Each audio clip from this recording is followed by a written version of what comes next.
After my abysmal performance at YCS Atlanta with frogs, I went back to the drawing board and basically I spent this entire last week looking at other frog lists that have recently topped events to sort of gain some insight into what I could have changed to build my deck better. And I actually changed a lot.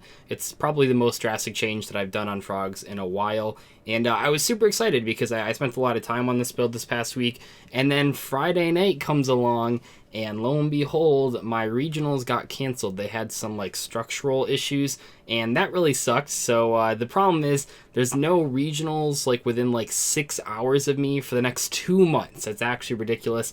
So I'm either going to have to go to like a YCS to play in some regional flights or something just to get my invite still, which is just...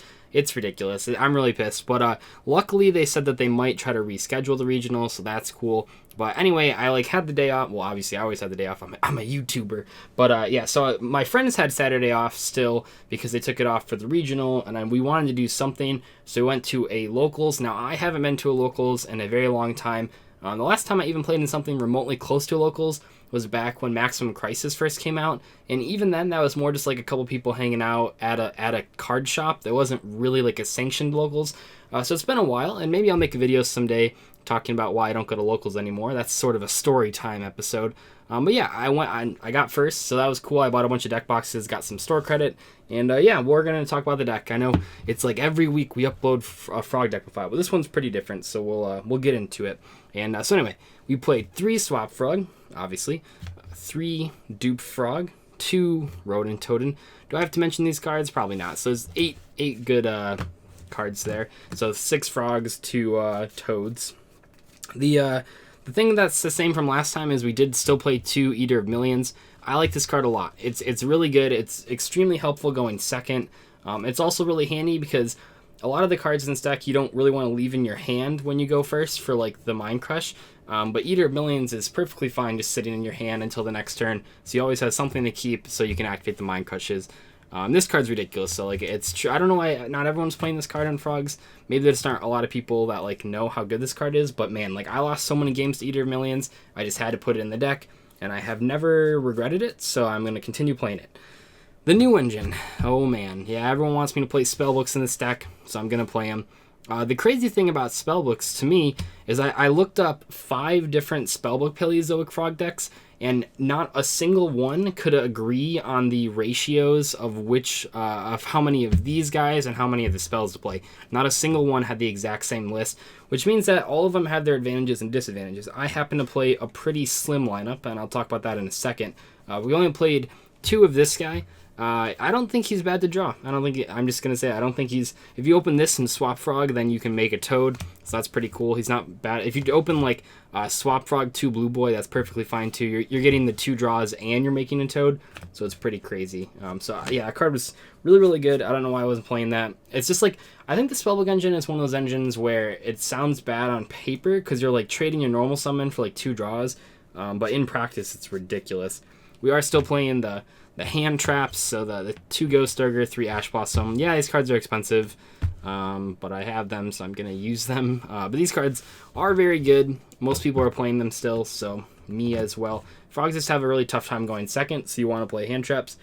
So for the spells, for the spell books, we only played 1 and 1. Now, like I said earlier, some people are going to freak out because there are so many different like versions of the engine. And this was the one that most recently topped. It topped like the weekend before this latest ban list. So we're playing the 2 Blue Boys and 1 and 1. So why are we doing this? Well, we're basically doing this because the first Blue Boy is going to take both of these cards out of the deck. And then when we draw the second Blue Boy, we'll discard it for a Swap Frog. It also means if you open 2 Blue Boys and a Swap Frog, you can get rid of all the spellbooks out of your deck, so you have nothing bad to draw. Knowledge is just terrible to draw in this deck by itself. So we're playing, it's not quite like Brilliant Fusion, because if you draw the Knowledge, like it's not ruining the entire engine. It's more like Speedroid Terratop. You obviously want to see the Terratops before you see the Takatomborg. But if you draw the Knowledge like before you draw these cards, it's not that big a deal because you can still just activate them and stuff, and it's perfectly fine. So yeah, this engine's really good. I know it was just like a locals, but in terms of like the numbers of these cards, I thought this worked perfectly. Basically, you just like I said, you just go through these 3 in one activation, and then you have one guy left in deck, and then you just discard for Swap Frog. The one cool thing that you can do is if you do play 2 Knowledge, you can add this guy back with Toad, and then summon it again and activate a second Knowledge. That's kind of neat.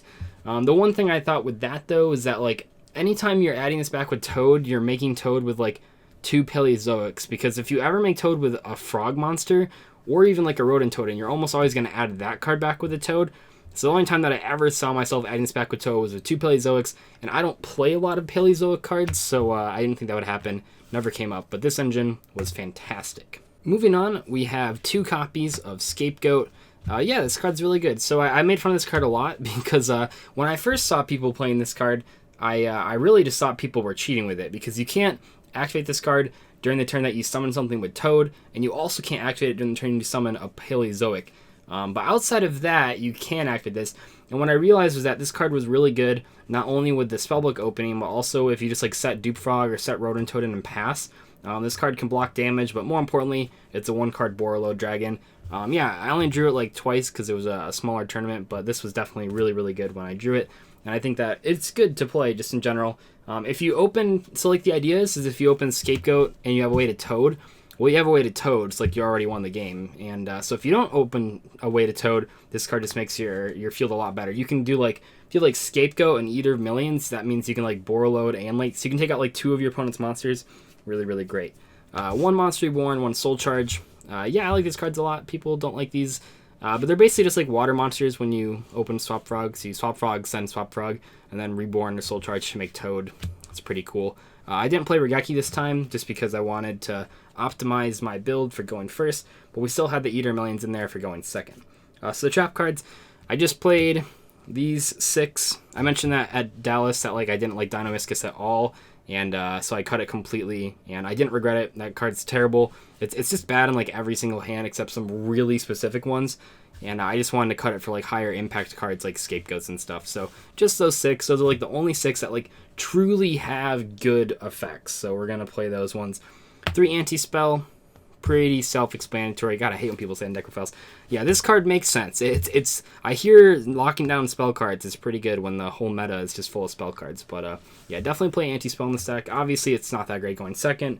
But it's not like the worst thing going second, because you can always pop 1 scale with like the Dust Tornado guy and then flip Anti-Spell and they can't do anything. So that's kind of cool. 3 Mind Crush. Somehow I went from saying I hate this card in the main deck and I took it out of the main deck to saying I want to play 3. And it's kind of hard to explain how I got to that point, but this card's pretty stupid. I think what let me play this card at 3 was the Spellbook engine. A lot of the times you actually do have a card in your hand for the Mind Crush. So yeah, this card, really good. It's just like such a great counter to Evenly Matched and Astrograph, and both those cards are really popular, so I should probably play Mind Crush.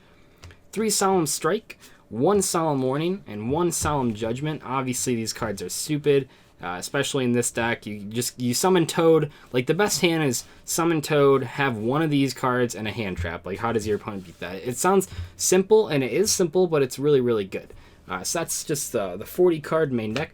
The extra deck is a little different because we have Scapegoats, but we still are playing the 3 Toad, 2 Opibania, 1 of this guy that you've never summoned, 1 Sky Cavalry. I had to cut all the rank 2s except for these ones.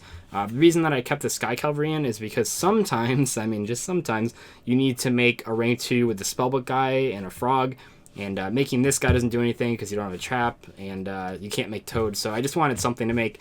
It never came up though, so but you probably need to play something. So that's it for the Exceed monsters. For the Lynx, 2 Miststar Boy. I hear it's pretty good. It is. And then I played, so I was borrowing some cards. I borrowed a Link Kribo, so I played Link Kribo, Link Spider, Proxy Dragon. I also borrowed a Borreload, so this was a Borreload. So Link Kribo and Borreload, Skull Dread, and then the Heavy Metal plus Electromite for the Ghost Reaper or whatever. Yeah, so that's the extra deck. The Scapegoats were really good. I don't think the fact that I had a Link Kribo ever came up, because I never wanted to make Skull Dread. I just wanted to make Borreload, but it could come up.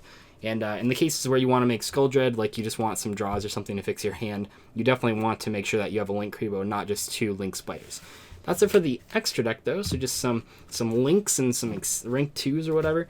For the side deck, I spent a lot of time sort of making the side deck as tight as possible. It's really hard. I cut a lot of the dead weight here, so we have 3 Ghost Reaper, because that card's really stupid. 3 Lancia. This was like one of the most popular cards at Atlanta for like a good reason. This card just auto wins the invoked matchup, and I really struggle against that deck. I always mention it, but like that is my hardest matchup. Like no matter what deck I play, I just can't beat invoked. It's so hard. Even though I know that deck isn't like that great. I mean, it can brick for sure, and it's kind of normal summon reliant, but I just can never beat that deck. It's crazy. So Lancia, if you Lancia the Invocation, it really puts them in a tough spot, so that's really good. I did have to cut it to just 2 Chaos Hunter because of that. Luckily, Lancia is good against dinosaurs as well, so that was something that Chaos Hunter was in there for. And Lancia is also good against ABCs, which is something that Chaos Hunter was in there for. The big loss here is that you don't have 3 Chaos Hunter against Trickstars, but Frogs have a naturally good Trickstar matchup, so I wouldn't worry about it too much. 2 Twin Twisters is just like the best back row destruction. I mentioned why I don't like Dynamiscus, and that's like I don't want to discard cards. Someone asked why I play Twin Twisters. So with Dynamiscus, it's like a card you want going first, and you can't discard cards, but Twin Twisters is for going second. So when you're going second, you have a 6th card, so you have something to discard with the Twin Twisters, so it's pretty good. And also with the Spellbook engine, you draw a lot more. 1 Regeki, because I had to take out the main deck to make room for other stuff, and then 2 D-Barrier, because I hear it's just like game against Pendulums, and I want cards. I realized that at Atlanta, I had a lot of cards for going second against Pendulums, but not really anything for going first. So, a lot of times in Game 3, I was in this weird spot where I was like, okay, I guess I have the anti-spells, and I guess I have the Unending Nightmares, but that's about it. And now I have the D-Barriers, and I have the Unending Nightmares, and I have the Twin Twisters if I want to, but that's not always. So now, when you go first against Pendulums, you have 7 auto-win cards, because you have the 3 anti-spell, the 2 Unending Nightmare, and the 2 D-Barrier. Draw any of those, and you'll probably win the matchup pretty easily. But yeah, so that was the deck that I was going to take to regionals. Hopefully you guys enjoyed the profile. I don't know if I'll update this in a while. It was really fun to go to locals again. I've missed going to locals and just sort of having a casual sort of sit-down experience. Obviously, I'm going to have fun if I go undefeated or whatever. But yeah, maybe I'll start going to locals eventually. I don't know. It's kind of tough. It's a long story with that. But yeah, I will see you guys later. Bye.